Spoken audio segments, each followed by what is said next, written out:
Hello, good evening, and welcome to a midweek episode of Brett's Old Time Radio Show. How's your week going? You all right? Everything good with you? Good. I'm glad to hear it. I hope everything is. If it's not, then listen, don't worry about it. Things are going to work out. Things are going to be fine, I promise you. Thanks for joining me once again for our regular late night visit to those dusty studio archives. For one more week, they're here in Spain, which is absolutely beautiful and gorgeous.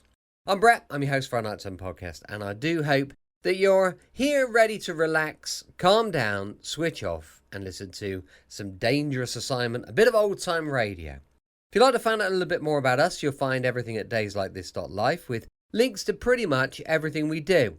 But right now, make yourself comfortable, settle in, and we'll enjoy tonight's adventure with Dangerous Assignment.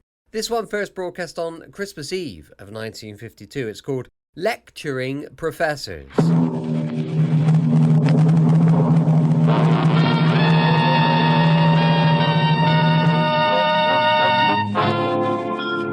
Dangerous Assignment. Transcribed, starring Brian Donlevy as Steve Mitchell.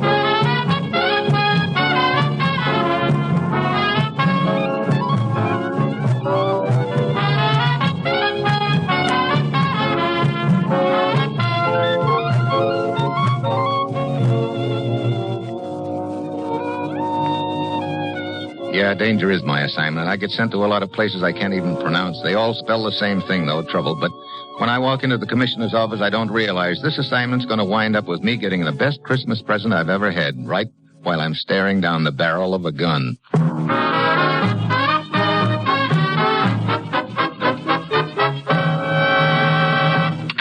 Morning, Commissioner. Just stopped in to say goodbye. Goodbye? Sure, my vacation starts this morning, remember?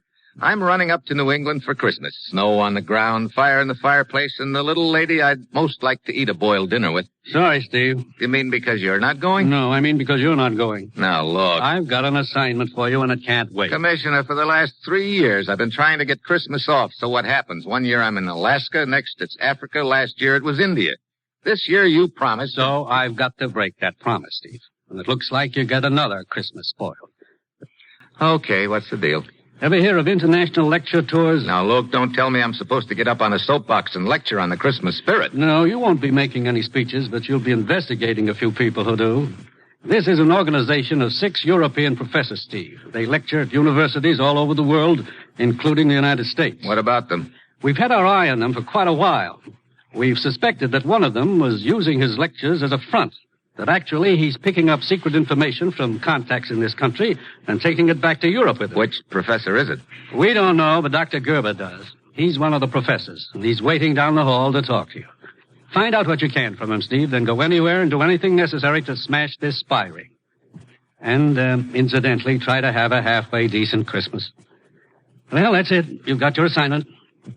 Merry Christmas.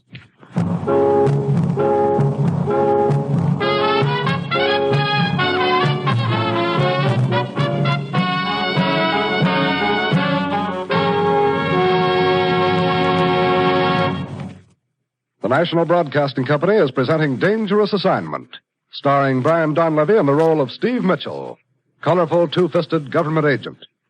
At all those places of the world where danger and intrigue walk hand in hand, there you will find Steve Mitchell on another dangerous assignment.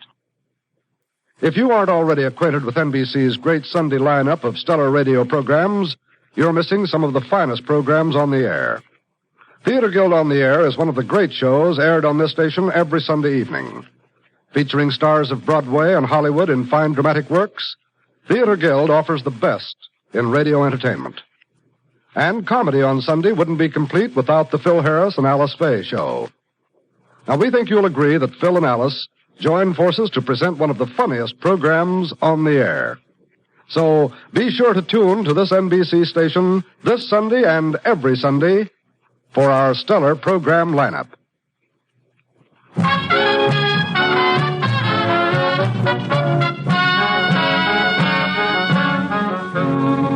Sure, I've got my assignment. Go poke my nose into an international spy ring and have a Merry Christmas. I've got an uneasy hunch what kind of a Christmas present I'll get on this deal. Probably a gift wrapped bullet. I go down the hall to the room where Dr. Gerber, one of the members of the International Lecture Tours, is waiting for me, and he tells me he knows who the foreign agent in the organization is and that he'll tell me on one condition. I must have protection, Mr. Mitchell. Well, it's no problem. You're safe in this country, Dr. Gerber. You don't understand. I don't mean protection for myself. What? Here, this picture. Little boy. Yes, it's my son Kurt, 10 years old. He's the one you want protection for? Yes. I know only too well the measure of retaliation which might be employed against the boy if I were to reveal the information I possess. Okay, so we got a bodyguard for him. But Kurt's not with me. He's in the school in Stockholm, Sweden. School run by an Englishman, Horst Wakefield. I had to leave Kurt there. His mother passed away 3 years ago, and he has no other relatives. Well, we could have somebody from our consulate there pick him up. No.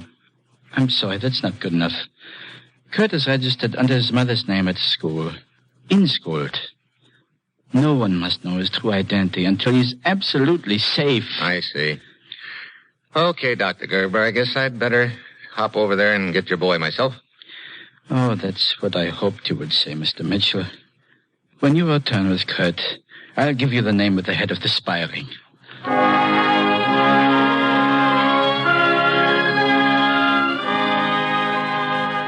So I grab a plane for Stockholm. Dr. Wakefield's school is out of the city a little way. As I approach his office, a little girl with long curls comes out and wanders off toward the other children. I show my credentials to Dr. Wakefield and ask him to see Kurt. Mr. Mitchell, Kurt has disappeared. What?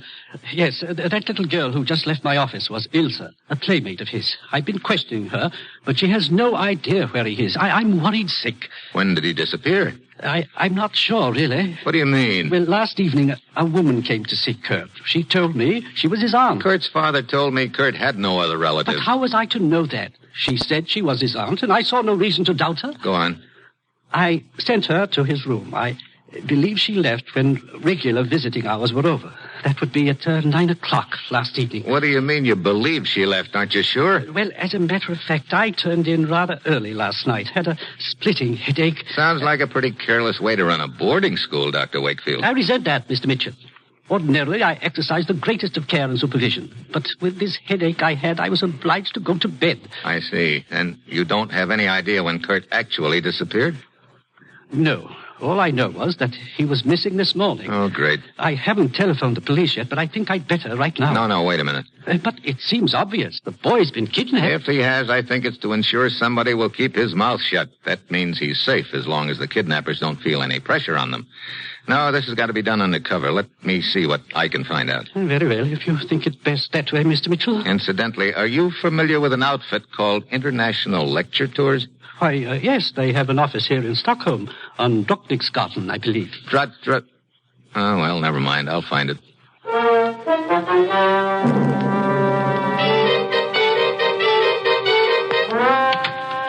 Hiya. What can I do for you? This is the headquarters of International Lecture Tours? Sure is. You in charge? Well, I'm the leg man. And I guess you're the boy I want to talk to. My name's Mitchell. Saunders is mine. I'm always glad to meet anyone from the States. You say you're the leg man for the outfit. What does that involve? You name it. The works. Shagging around the world in front of the wise men. Scheduling lecture dates, making hotel reservations, keeping them in toothpaste. Sounds like quite a job. Well, there are probably easier ways of making a living. How'd you get into this racket? I was stranded here in Sweden, broke. I heard these professors needed a nursemaid, so here I am. Look, I'd like a little information on these professors. Here are my credentials. Wow, looks pretty official. What do you want to know, Mr. Mitchell? There are 6 professors in the circuit, right? Right. How well do you know them? Well, how well can you know these birds? They live in an ivory tower all their own. Yeah. Where are they all now? This chart shows the setup. Stelter's in Bombay, Duval's in Toronto, Chumley's in Cape Town, Buchek's in Copenhagen. You're really keeping spread out. Yeah. Gerber's in the United States. Uh-huh. Aren't any of them anywhere near... Yeah, Dr. Friedrich? Right here in Stockholm, huh? Oh, yeah. As a matter of fact, I'm expecting him any minute. He's got some sort of beef, as usual. He's a real fireball. I'd like to meet him. Well, stick around. He ought to be here any minute. Saunders! He is. Saunders, what kind of a booking agent are you? That's a good question. How many times have I told you I must not have left the hotel room? Now, just take it easy, Dr. Friedrich. And Take it easy, he says, and that dumcop upstairs with his clump all night while I work on my lecture notes. How much could a man stand? Well, there, you've got me. If you'll just relax. And why you scheduled me in Stockholm this time of year when you know I would rather be in the United States? I did that because you and Dr. Gerber don't seem to get along too well, and I like to keep you apart. How come you don't get along with him, Dr. Friedrich? Because the theories he bleps about in his lectures, they are incorrect. They contradict my theories. What business is this of yours, young man? This is Steve Mitchell, A newspaper reporter, Dr. Friedrich. Mind telling me where you were last night? Working on my lecture notes. But that clump overhead, how could a man work? You know, that's funny. Funny, he says. It's an outrage. Well, I mean, I called your hotel about a lecture date last night, and they told me you were out. Oh? Well, yes, I had forgotten. I had an engagement for a while. Was she nice? Nice, she was. Well, see here, this none of your business. Saunders, I leave you with 2 words. Get me better rooms with no draft and no clump overhead, or I quit the tour. Goodbye. So now you've met Dr. Friedrich. Yeah, I sure have. Well, I'll check with you later, Saunders.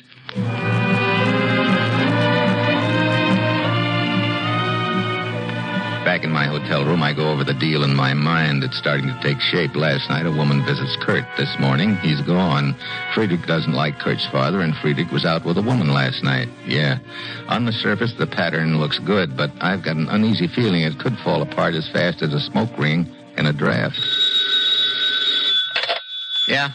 This is Saunders, Mitchell. I got an item you might be interested in. Shoot. Well, not 5 minutes after you left the office, in waltzes Dr. Buchek. Wait a minute. Buchek's supposed to be in Copenhagen. That's right. So I asked how come. What'd the good doctor say? Just something about being tired. When did Buchek arrive? There you got me. You want the address? Yeah. Strand Hotel. Okay, thanks, Saunders. I think I'd better go over there and give Dr. Buchek the double check.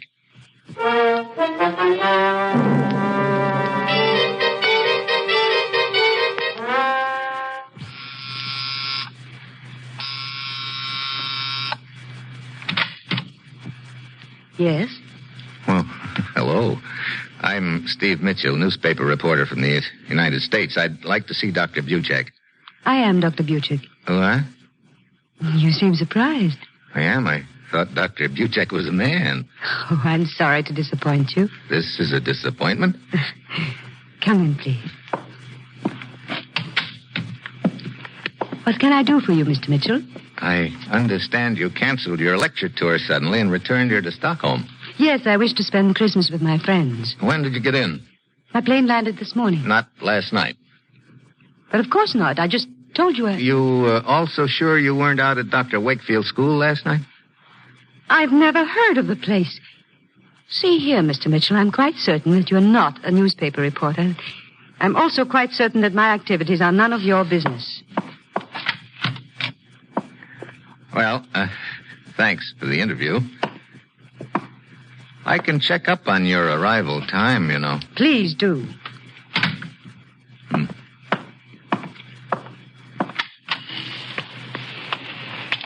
A word with you, sir. What? Who are you? I'm Oscar. I'd like you to meet my friend Olaf. What? I don't see any. This is Olaf's gun in your back. He's the strong, silent type, but he has a very nervous trigger finger. Look, what's this all about? You shouldn't have bothered the young lady. Dr. Buchek? Now we have to go for a nice ride. A short one, no doubt. For us, yes. For you, such a long ride, I don't think you will ever Look, return. if you think I'm going to stand here and let you... We don't expect you to stand. Olaf.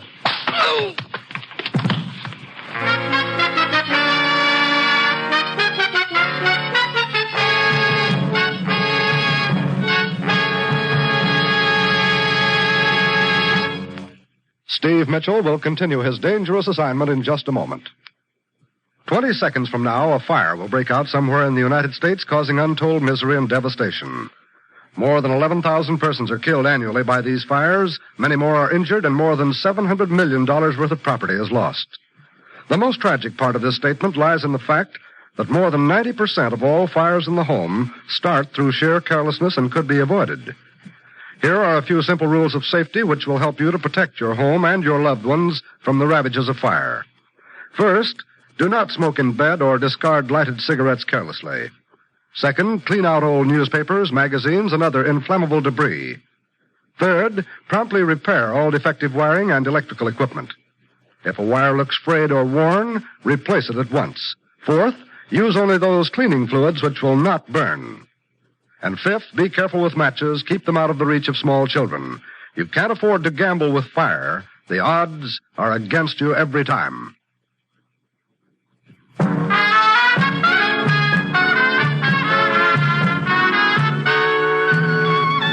Now back to Dangerous Assignment and Brian Donlevy as Steve Mitchell.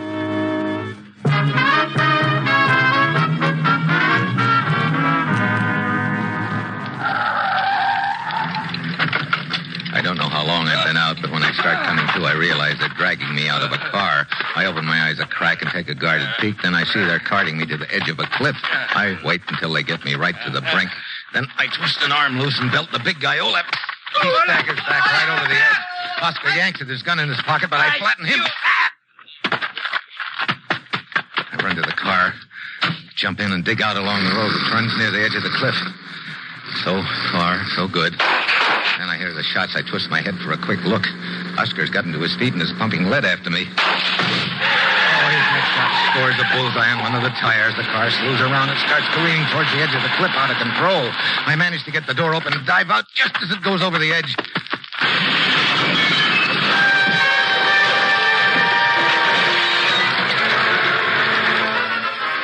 I land on a ledge about 20 feet down from the top.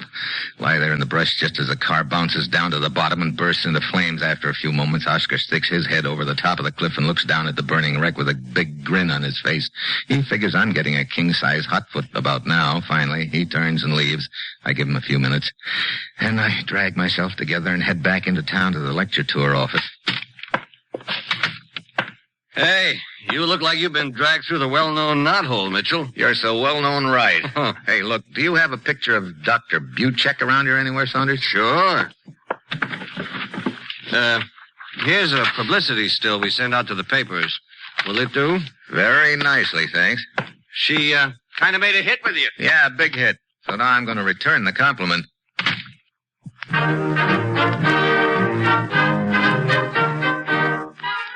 I'm so glad you came, Mr. Mitchell. Something has happened that you should know about. What is it, Dr. Wakefield? You remember I told you a woman posing as Kurt's aunt came here to the school to see him the night before last. Sure, the night Kurt disappeared. What about it? That same woman was back here this morning. What? Yes, not an hour ago. I wasn't in my office at the time, but my secretary told me this woman inquired about Kurt again. Wait a minute. That means they don't have Kurt.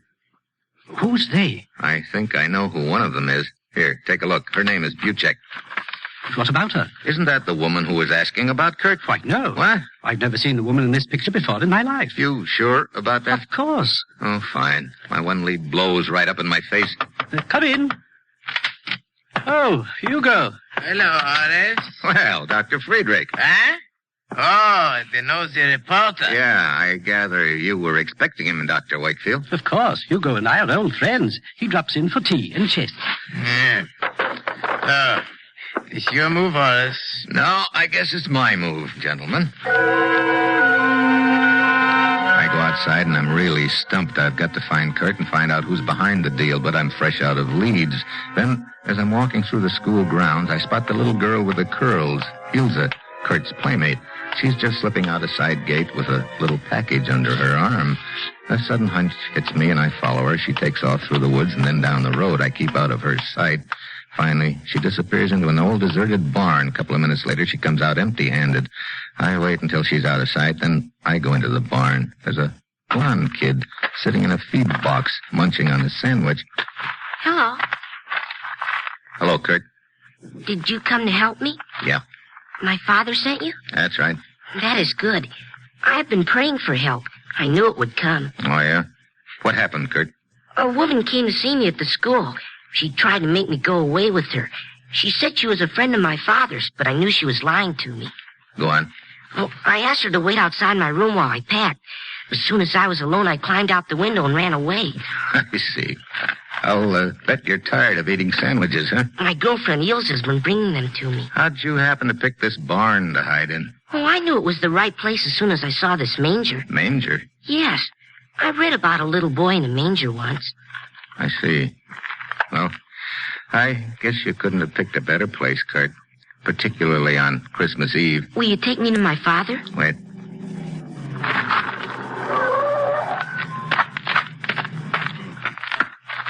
Hey, two guys. Oscar and... Well, what do you know? So I finally find out who's my boy in this deal when it's too late. It's never too late. It will be if I can't come up with something real fast. My eyes flick around the barn looking for something. Anything. Kurt is on his knees in the manger praying. Then I spot a light bulb dangling from the end of a wire. I yank the wire loose from the bulb and tail it behind me, holding it in my left hand by the insulated part. Then I lean against the stall Kurt's in and just wait. I take a quick look at him. His eyes are closed and his lips are moving a little. There he is. Yeah. Hello, Mitchell. Hello, Saunders. So you're the big boy. I'm the big boy. But some guys will do for a buck, huh? You sent me chasing after that Buchek woman so your two stooges would know where to pick me up, huh? Incidentally, where's your other stooge, the woman who tried to get Kurt at the school? She's waiting at my office until I take care of this little deal. Thanks for leading us here. Don't mention it. I'm afraid you've kind of complicated things, Mitchell. Originally, I was going to grab Kurt and keep him so Gerber wouldn't spill about me. But now you know the deal, so that means I got to get rid of both of you. I'm sorry. That's the way it is. His gun starts swinging in my direction. It's now or never. I whip the electric wire out from behind my back and lash at his gun with it. A spurt of blue flame wraps around the gun. Saunders drops it and grabs his hand. I give him a fist. Oscar dives for the gun, but I'm waiting for him. I tie the two of them up with their belts, and I turn to Kurt. He's still sitting in the manger, looking at me calmly. Is it all over, Mr. Mitchell? It will be as soon as we pick up Saunders' girl at the lecture office. I prayed that something would happen to deliver us. It happened. Well, you see, I sort of made it happen, Kurt. Did you? I prayed for a bolt of lightning, Mr. Mitchell. Well, I guess you could call that electric spark a bolt of lightning, but it was man-made lightning. Was it? How did you happen to think of it? Oh, I guess I just sort of... I saw the light. Yeah, I guess I sure did. You see? Yeah. Yeah, I see. I'm the last guy in the world to argue the point, believe me. Funny. I was the one who was screaming that my Christmas was spoiled. Thanks, Kurt. For what? For one of the best Christmases I've ever had. Come on. You're going home to your father.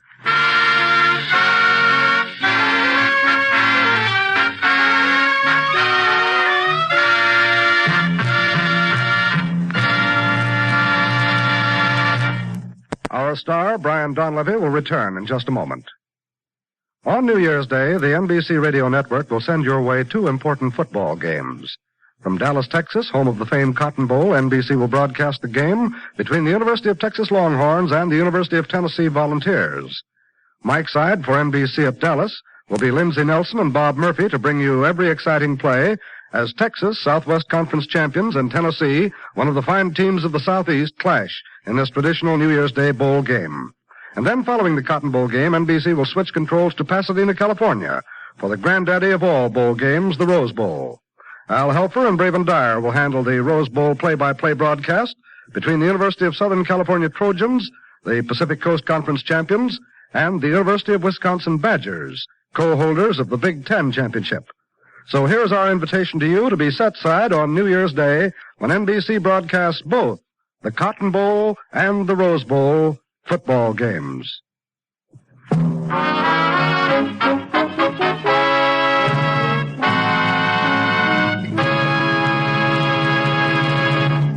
Tonight and tomorrow, as all of us throughout our great country celebrate Christmas with our families, trees and gifts, let's not forget that it's the giving, not the getting, which is the true celebration.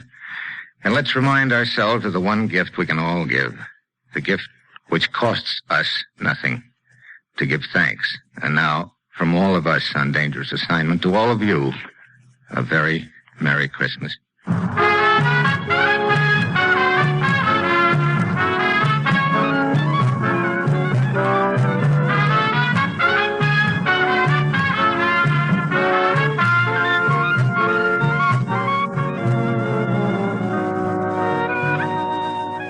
This is John Storm speaking and saying be with us again next week at this time for another transcribed Dangerous Assignment. This is NBC, The Night Before Christmas.